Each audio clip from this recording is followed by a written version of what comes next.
সুপ্রভাত বন্ধুরা, welcome back to my channel. আর আজকে আমি চলেছি বড় মায়ের মন্দিরের উদ্দেশ্যে, যেটা নৈহাটিতে অবস্থিত।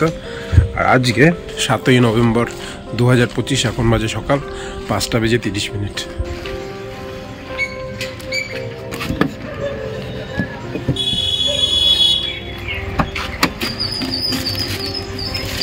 Good morning.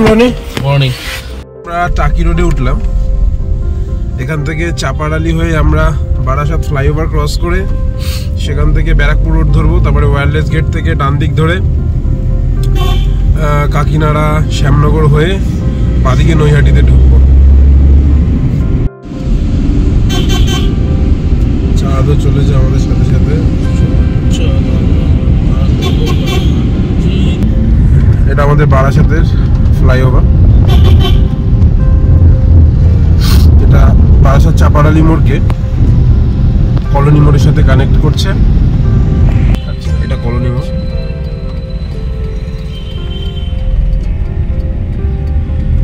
সোজা টানলেই দার্জিলিং।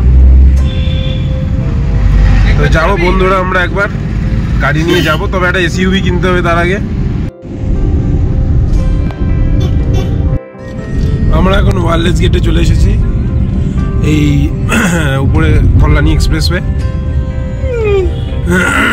আমরা এখান থেকে এখন ডান দিকে যাব।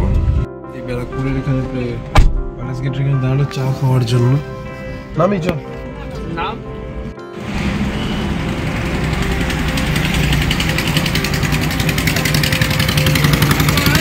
সূর্য প্রায় উঠে গেছে।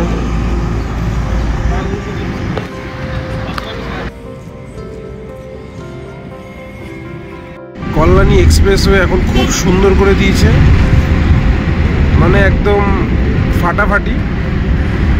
এইখানে আগে একটা ছোট্টখাটো টোল ছিল পলতায় ঢোকার আগে, বাপাসে চলে গেছে পলতা।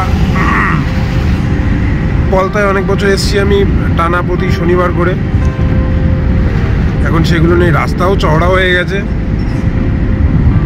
এখানে এলাম অনেক বছর বাদে, দারুণ লাগছে। আমরা মন্দিরের কাছাকাছি চলে এসেছি। ডালার দোকান, ফলের ফুলের দোকান।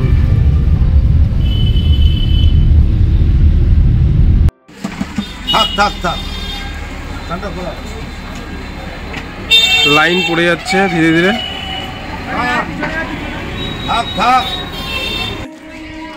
সুজন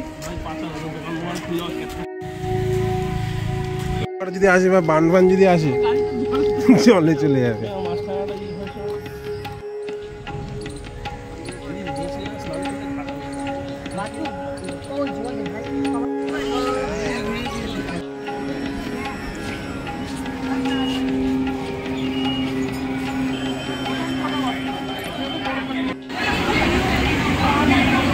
আমাদের বড়মার মন্দিরে পুজো দেওয়া হলো, আর পুজো খুব সুন্দরভাবে দিলাম আমরা। ভিড়ও খুব একটা ছিল না, যদিও আমার আগে সুজন এসে। সুজন, ভিড় কি এরকমই থাকে না এর দিয়ে বেশি হয়? এর দিয়ে অনেক প্রচন্ড ভিড় হয়। ওই যেখান থেকে আমরা স্নান করে উঠলাম ওইখান দিয়ে লাইন, আরো ভিতর দিকে একটা গলি আছে, গলির মধ্যে ঢুকলাম। বলে ওইখান দিয়ে গঙ্গার ঘাট থেকে? গঙ্গার ঘাটের আগের থেকে একটা গলি আছে, গলি দিয়ে ভিতর অনেকটা চলে যায়। আমি তো আজকে যদি সুজনের বর্ণনা মতন যেটা শুনছি, আমরা তাহলে একদম মন্দিরের সামনে গেছি, পুজো দিয়ে দিয়েছি, মানে কোনো লাইনে দাঁড়াতে হয়নি। আর গাড়িটাও সুন্দর জায়গায় পার্ক করেছি, স্নানটাও সুন্দর হয়েছে, সবই ঠিকঠাক ছিল। সে সব মায়ের আশীর্বাদ। জয় বড় মা। তোমরা যারা ভিডিও দেখছো কমেন্ট সেকশনে একবার লেখো জয় বড় মা।